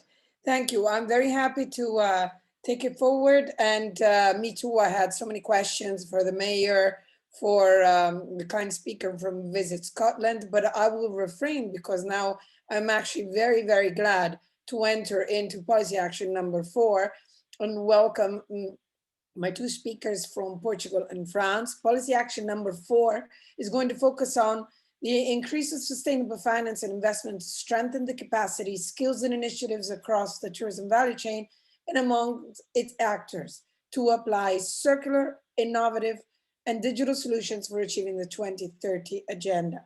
So without any further ado, I think we have some of the best examples in the European region here with us. We have Luis Araujo from Portugal. He is the president of Turismo de Portugal, and he's also the president of the European Travel Commission, recently elected. Thank you very much, Luis, for being with us. And from France, we have another dear colleague who's Thibault Gentil, Connu Gentil, who's going to be joining us directly from the ministry. So without any further ado, Luis, we left it as a surprise if you were going to share some slides with us or not. So if you are, please let us know, because we have to make sure you're a co-host so you can share your own slides. Good morning, first of all. Bom dia, Luis. Hello, bom dia. Good morning. Wonderful to be here, Alessandra. Thank you so much for having us. Yes, I have some slides. Night was productive, so I'm going to share my slides here. Well, first of all, thank you so much. I'll be very quick because I know we only have 7 minutes. I don't know if you see our slides. We do. Perfect. So what I wanted to share with you, and considering the title, Transforming Tourism for a Sustainable, Prosperous and Inclusive Post-COVID World, is what we are doing. A little bit share our experience. And we've been, since 2017, putting sustainability at the center of our strategy. Everything we do internally regarding training, investment, product development, city management, everything has sustainability at its core, with clear goals. And environmentally, we want to reach by 2027, 90% of the total tourism facilities with the waste, energy, and water management systems. So this is a very ambitious goal until 2027. And what we felt was last year, COVID put everything on a standstill. And all the wonderful results we had in 3 years, just to give you an idea, were around 65% of our hotels with that kind of measures. We were afraid that COVID, and we still are, that COVID will deviate the focus from sustainability into, of course, other very important issues such as survival. And we launched a plan, a sustainability plan for the next 3 years until 2023. And this plan is focused on 3 very simple things: reduce the carbon footprint of tourism, developing partnerships, adapting businesses into green strategy, stimulating the usage of natural resources, etc. The second one is for the sector to be prepared for the new demands. And the third one is increasing the efficiency of our businesses. These are the 3 big areas, or the 3 big goals that we want to achieve with this plan. And the plan is divided into 4 areas. The first one is developing the product. The second one is training, qualifying people. The third one is monitoring, and how do we control and have the data that we need to control what we're doing in terms of sustainability. And the fourth one is promote. We want Portugal to be considered one of the most sustainable destinations in the world.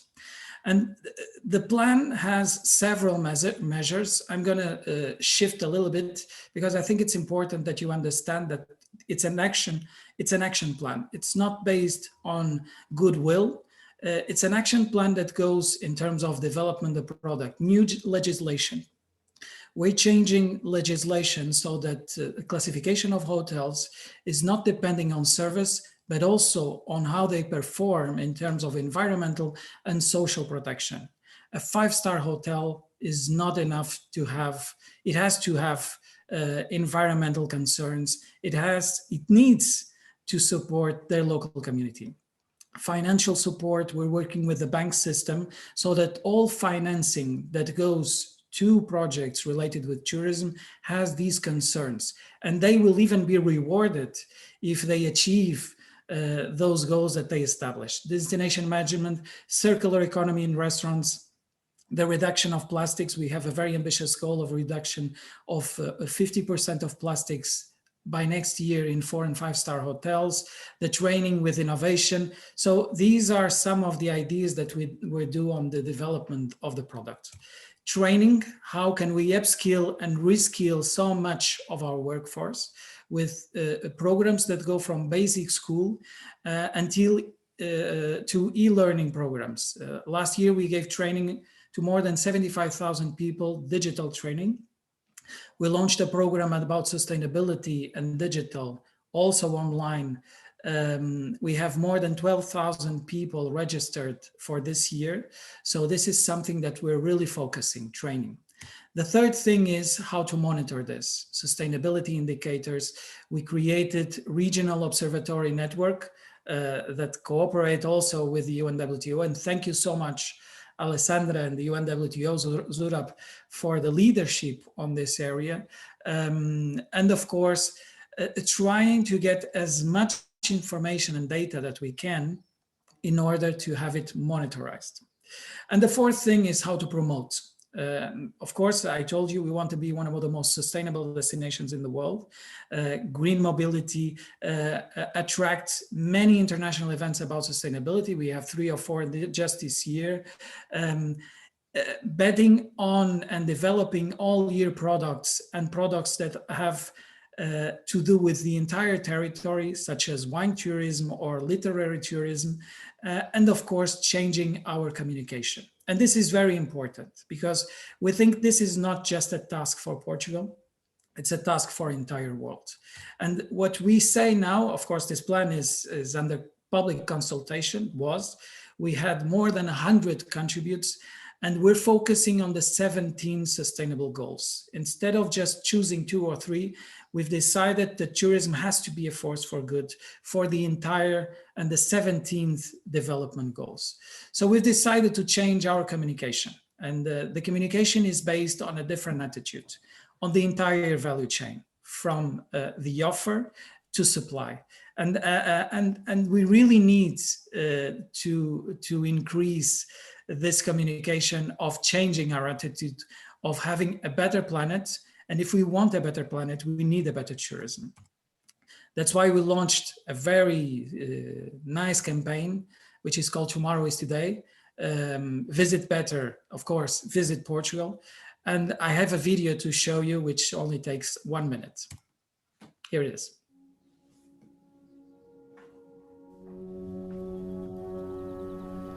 Hello world, it's me, Tomorrow. I know you're much older than me, but I guess we've been getting along pretty well since the dawn of days. Always together through high and low tides. The breathtaking ways in which you show your love for me. Cheers to that. World, when you dress up in nature, spinning and merging shades, patterns and textures, it's out of this world. You go from the darkest black to the whitest white, from blue to green and all the colors in between. From fire to ice, from the highest mountains to the deepest cave. A taste of unattainable mastery in the tiniest details. You're a natural. And maybe it's time for us to reset and relearn to appreciate this journey. A new guidance. Go back to those times when our eyes and our presence were naive and happy enough to know how to simply live, visit, and treat you right. Be better guests in this amazing home. Because we must not forget that as we grow, we must keep seeking a better destination for our planet. I miss you, and I shall see you again.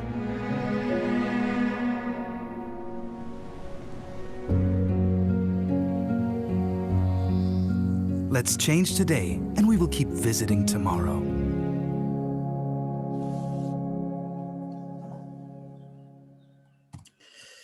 So this is a little bit what I wanted to share with you. It's all about destination management. It's all about developing the product, training, monitoring and promoting.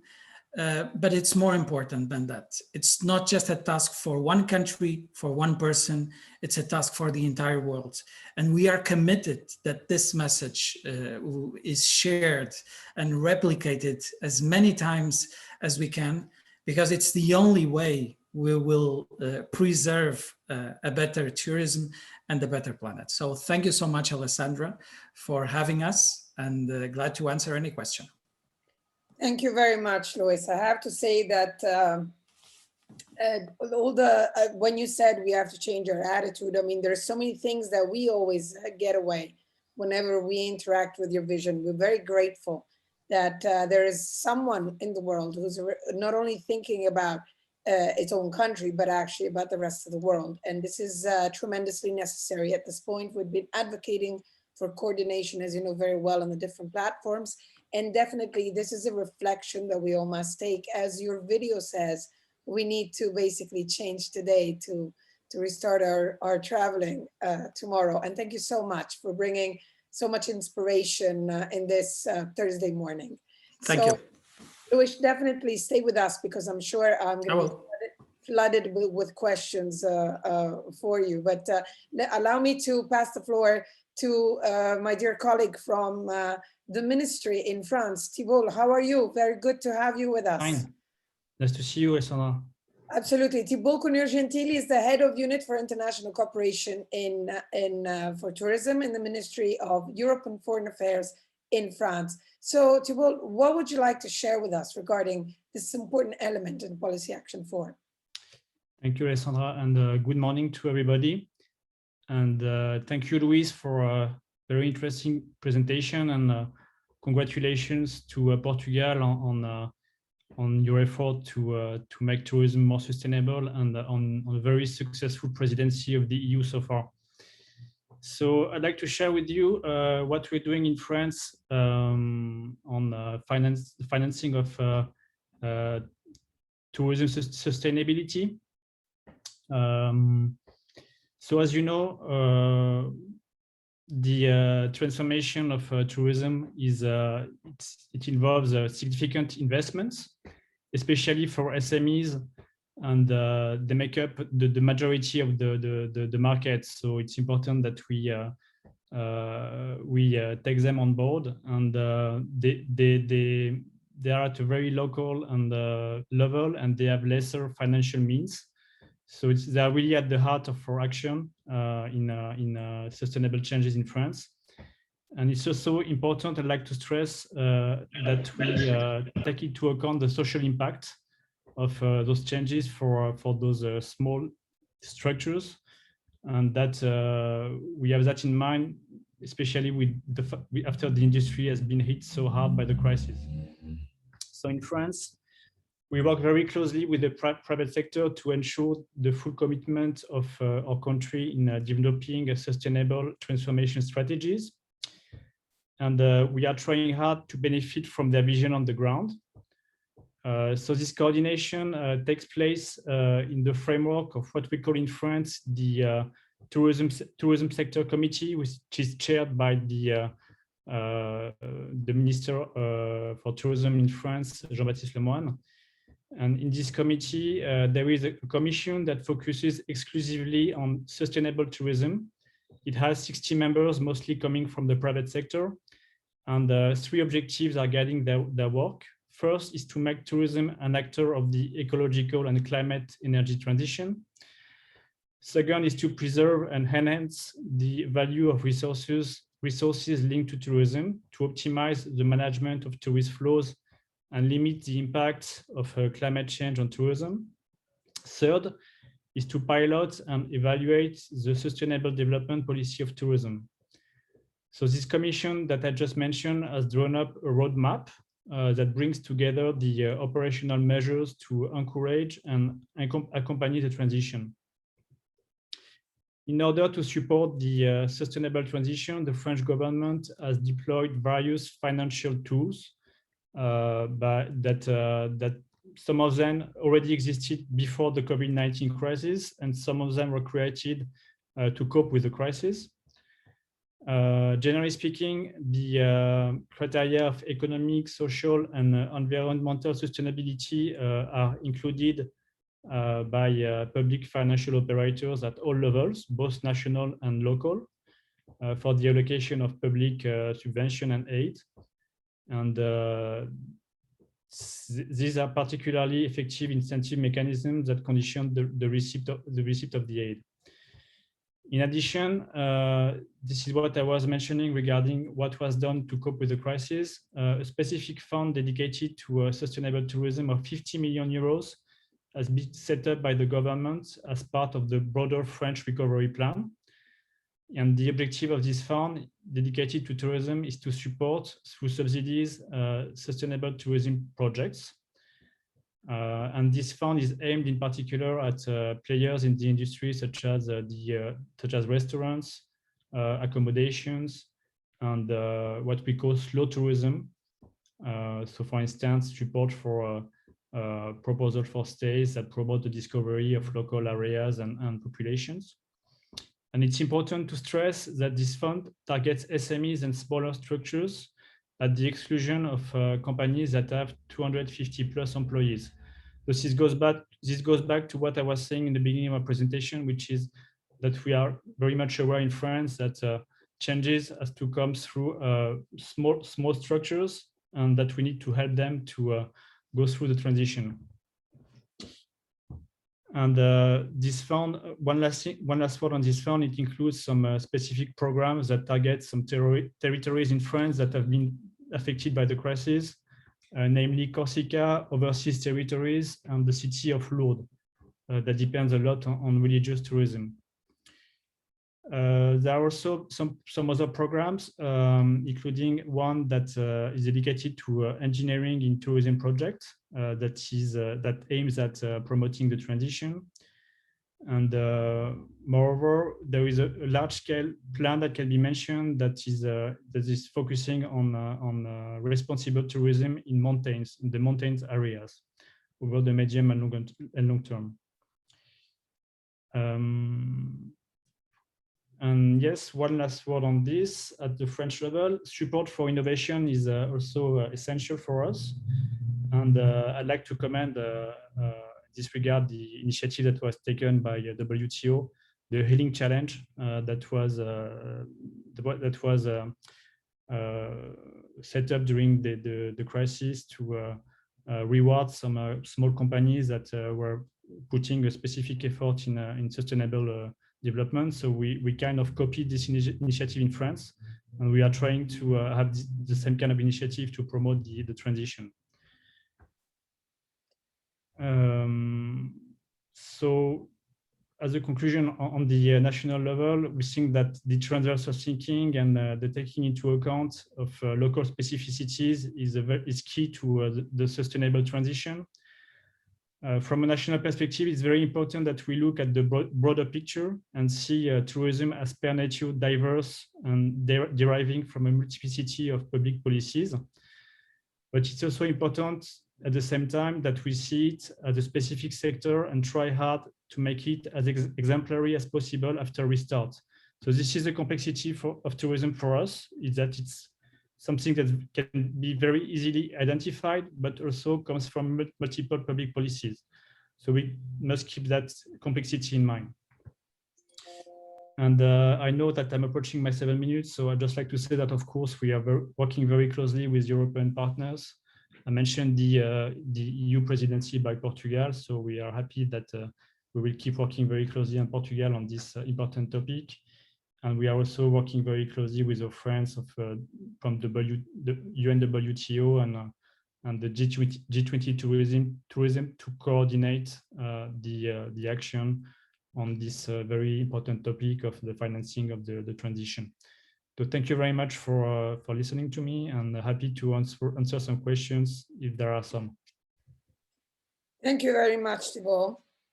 Honestly, when it comes to what is happening now in the world, definitely we keep on saying this at UNWTO, that it's important that we somehow set the scenes, give the numbers, provide as soft legislators the continuous support in not only in the market intelligence, but also in the outreach and in the policy recommendations. But what is really important, what really makes the difference, is when we have the chance to identify those actors that could actually lead by example. So I would like to very briefly put a question forward to Luis, because in this policy action number 4, we are also talking about, well, definitely talking about circularity. You just launched your new master plan on sustainability, so including the SDGs in basically your new way of life, so in the shaping of today for the tomorrow. The question that I have for you is specifically regarding the involvement of the training perspective and what is training for Portugal in this moment, and what do you think should be the approach regarding policy action specifically on that, and also preparing the new generations for what is to come? Thank you, Alessandra. Well, training is everything. And we all need training, definitely. And I think the biggest advantage of Portugal, of course, being a country that has been for so many centuries used to welcome and receiving people and giving such a wonderful experience, but there is always space for improvement. And what we see now is what we have at hand, digital, the different solutions to have a greener and more sustainable business. The way we work in any area of the value chain of our business, of our work, is impressive. So the only thing we have to do is share knowledge. That's what we're doing, of course, in a digital way. And one of the very positive things of COVID is understanding that we can have training in a session like this, sitting in our own house and in front of a computer. We don't need to go to school. And the thing that struck us more was the interest about this in Portugal, having 75,000 people trained by the schools in Turismo de Portugal, who are, by the way, are certified by the UNWTO, which is incredible. 75,000 people, and seeing that most of them chose things regarding courses regarding sustainability and digital is really impressive. I think this is anything that we do when we think, we should think about with two anchors. One, sustainability, and the second one is training and qualifications, because it's the only way we can progress. And hopefully, and that's one of the goals also with the sustainability plan, is to have more than 30,000 people specifically trained into sustainability and sustainability efficiency. So hopefully we will get to that number in these 3 years and progress on top of that. Thank you very much, Luis. Yeah, it is impressive, isn't it? And somehow I always say absolutely encouraging. Me too, when being a professor at uni, every time I interact with my students, they always seem to, give me a new energy, because they're basically probably more optimistic, I would say, and more focused than we are. We're somehow grumpier than them. And definitely, I would like to take this opportunity to also praise France's initiatives. Just this morning, we were having a very interesting meeting between the UNWTO's Innovation and Education and Investment Department and your department related to innovation. So we're really focusing a lot on this aspect, because we do believe that preparing for the future is the only thing that will make a difference in the tomorrow. So bear in mind, Luis, this today and tomorrow thing is going to stay with me forever. I think I'm going to shift it also to my family. They're going to hate me for that. So thank you so much. But this also gives me the opportunity to swiftly introduce our basically last speaker, because we have a little surprise for you. We have Ksenia Teluk. I hope, Ksenia, I pronounced your name correctly. And she is from the International Center for Responsible Tourism in the Russian Federation. And you are very young. So definitely, I'm sure there's a lot related to youth in the activities that you carry forward. So Ksenia, the only recommendation that I would have, since we are slightly above the limit, is just to keep your intervention close, because we will also be welcoming another speaker at the end straight after you. So Ksenia, please tell us a little bit more about the center and about your activities. Thank you very much, Alexander, for your word, for a presentation of myself. Let me turn on the presentation. Does everyone see? So I hope so. Yes. So my name is Ksenia Teluk, and I'm acting as a representative of International Center of Responsible Tourism in Russia at the invitation of Natalia Dronova Viktorovna. I'm also a student of the Faculty of Sociology of Russian State University of Humanity. And first of all, thank you everyone for giving such an opportunity for young people to share their opinions and experience. Today, I want to speak about the way to strengthen the political cooperation among the countries of the pan-European region to facilitate the green recovery of the sector and the transition into more sustainable tourism development. So it all starts from young age. Active interaction with the outside world, socialization in the society, formation of concepts about bad and good things. At the moment, the study of the concepts of sustainable development are included only in the university's program. Russian students really appreciate such programs and actively participate in them. However, many of my group mates and students from parallel groups report that it would be much more useful for them to start studying this topic, not at the end of the university studies, but at the very beginning as a basic subject, even starting from schools. That is why I was faced with an important question: how do we make sure how schools teach sustainable tourism?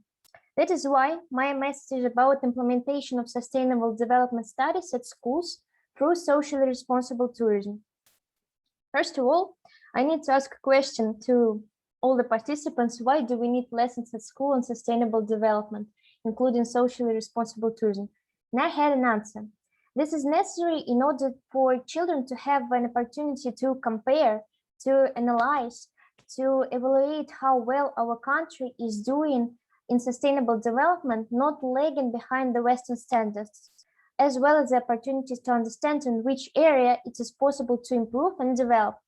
It is very important that young people are able to notice the changes taking place and check with global and general development trends. So what does this have socially responsible tourism? Socially responsible tourism allows people not only to travel, helping local communities, but also to learn how the system of compliance with principles of sustainable development works in different countries. Tourism has many advantages because it's the economy of impressions. So I would like to list some ways how to implement the knowledge in an interesting way for young people, for students. First of all, it's online meetings with students from different countries to share experiences and learn about local methods and practices for sustainable development. Exhibitions in museums and galleries on the theme of sustainable development using both Russian and foreign achievements. For example, I was taking place in organizing a photo exhibition Travel and Health by ICRT Russia in Moscow Darwin Museum. Case clubs also a good variant. They are organized on the topic of solving tourism problems. The main task of case clubs is to generate solutions to a particular problem. Therefore, students will be involved in these problems and will develop analytical skills. Educational trips also include a program to explore approaches to achieving CDG goals. This can include visits to socially responsible and non-commercial organizations and enterprises, as well as participation in projects and initiatives. And the last one example are students' internships in socially responsible companies abroad. This event will allow students not only to gain professional experience, but also to notice how companies with high corporate social responsibility follow the principles of sustainable development and how they implement them. So by giving these examples, I wanted to show that it is possible to adapt tourism to a safer format in current conditions. I mean, the conditions of COVID-19. Moreover, not only commercial tourism needs active support and funding, but also socially responsible projects in this area. At the moment, there are about 100 responsible tourism projects in Russia, including the regions. And all these projects are built with private funds and need government support. For example, this autumn, the Federal Tourism Agency of Russia will allocate grants, taking into account the existence of socially responsible and sustainable projects for the first time. And if we support socially responsible tourism project, we'll be able to influence not only the tourism sector itself, but also the political and educational spheres. So I'd like to point out that it is important for young people to expand their horizons, learn new trends and new people. it is possible to promote the importance of sustainable development through responsible tourism and the high interest of young people in traveling. Therefore, it affects the formation of young people personalities as well as implementation of sustainable development goals and strengthen the political cooperation between countries. Education now, in my opinion, is the only way to influence public opinion. And then, as was said in the previous presentations, that lack of tourism is a lack of opportunities. I'll be happy to discuss various options for promoting the topic of sustainable development and responsible tourism among young people with all the participants and stakeholders. Thank you for your attention. Thank you very much, Xenia. I could say that, and I'm sure I'm sharing this opinion with the rest of the speakers, and for those listening, I can say that you're probably the best surprise of this peer-to-peer gathering, because not only you are giving us a reason to go ahead in our pursuing, our objectives, but you're also providing a strength that is very much needed at the moment. And as you very correctly said, training is going to make the difference. Students need to be part of it. And I'm very glad to hear that as well. Education, according to you, will make the difference. So Xenia, you are officially hired as one of the UNWTO experts. I'm just joking, of course, but we're definitely going to reach out to you and make sure that, I'm speaking also for my sister agency, and make sure that all your issues are taken very, very much into consideration. Now, as I was anticipating, and I would really like to thank all of you for your patience and staying with us a little bit over time, I would like to give the floor to a person that was not foreseen in the program before, but she does represent the women's group, women mayors group. There were some issues that were in the questions that were going in the flow of the conversation this morning, specifically referring to the position of women in the tourism industry and the difference that they can make. I would like to remind all, even though I don't need to do so, that we began this week by actually celebrating on the 8th of March, the International Women's Day. So it is my great pleasure at this point to pass the floor to Svetlana Slesarenok.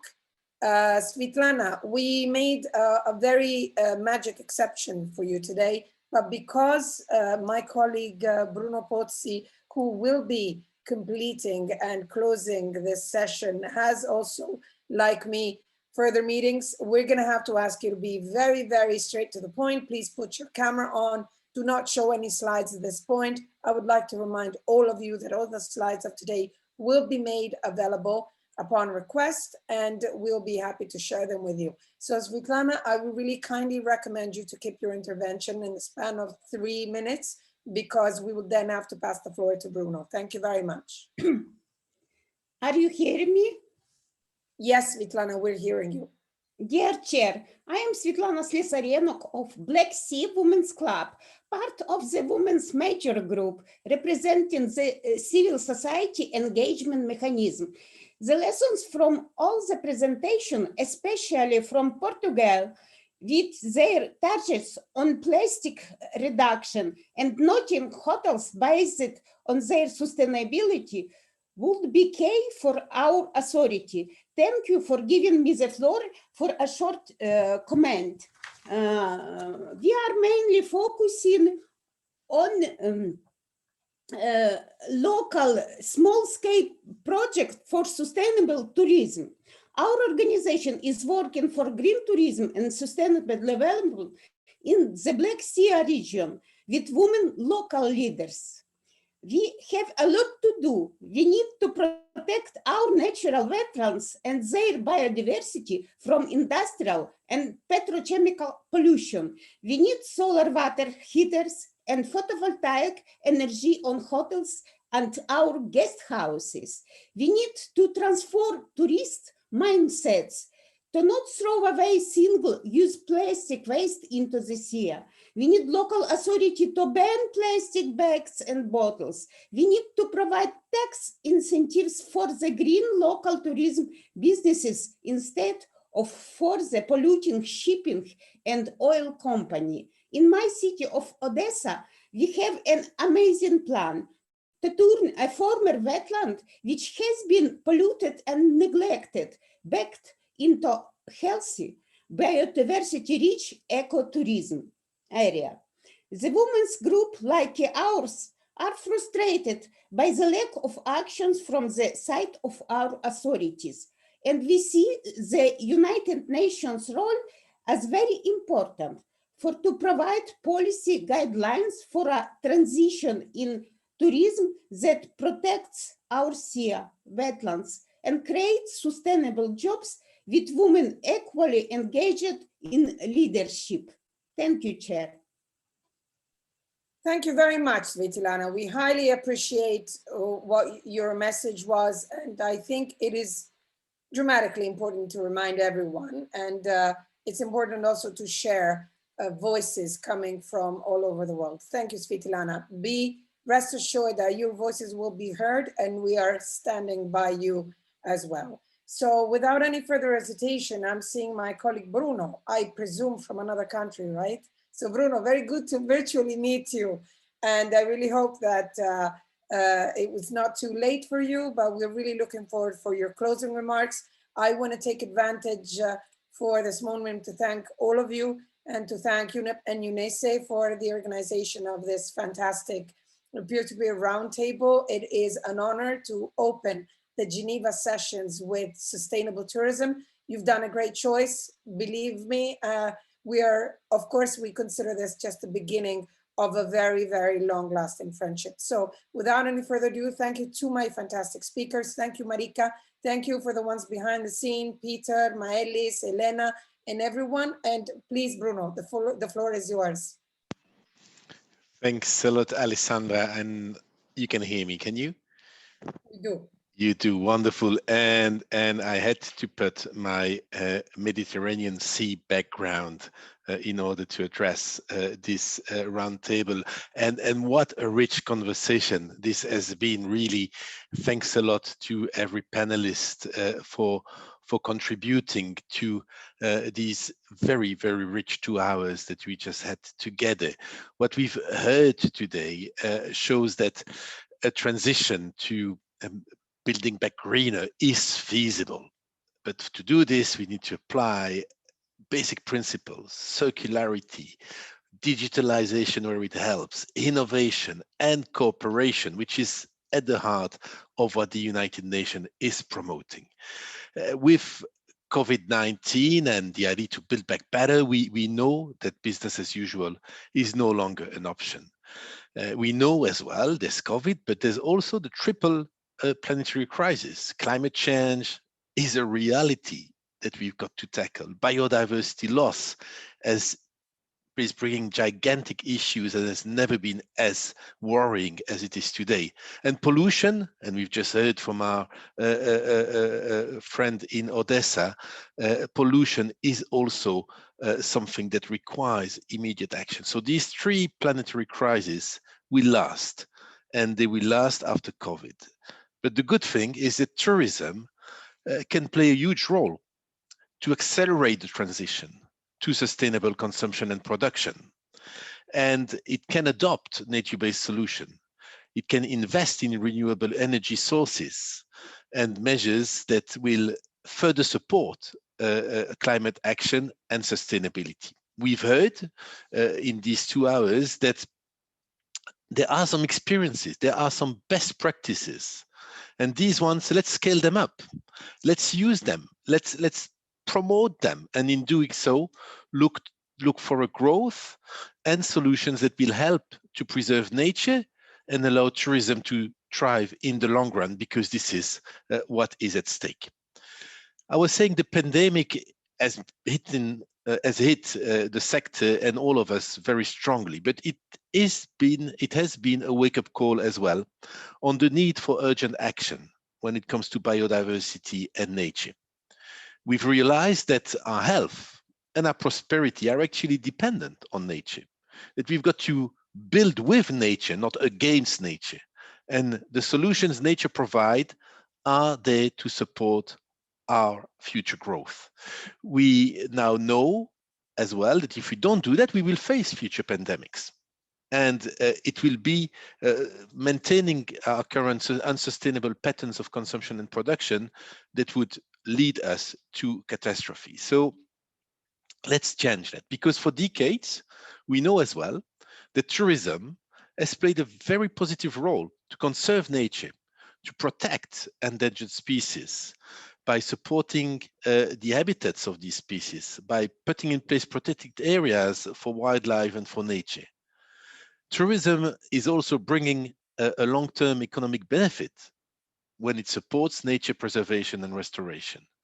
This is what we need to further consolidate and deepen by putting sustainability at the center of tourism development and decision-making. The benefit of sustainability, and we've seen that, outweighs by far the costs of the investment. With the next 10 years in front of us, where we need to reach the Sustainable Development Goals, we have the biggest challenge that humanity has ever faced. And we are also, together with FAO and UNEP, launching in this year, the Decade for Ecosystem Restoration. And there we can prevent, reverse the degradation of ecosystems worldwide, and definitely sustainable tourism will play a role to protect biodiversity, natural, cultural heritage, and financing, in fact, habitat restoration and wildlife management. This is good investment. Think about that and really go into it, because not only will you provide livelihoods, empowerment to communities, notably women and rural communities and indigenous people, but also preserve the future of our planet. Together with our partners, we will support countries in transition. And I can announce that we are carrying out an assessment on ongoing environmental impacts of COVID-19 on the tourism sector. You'll receive soon a survey questionnaire among the ECE Committee on Environment Policy and Tourism organizations.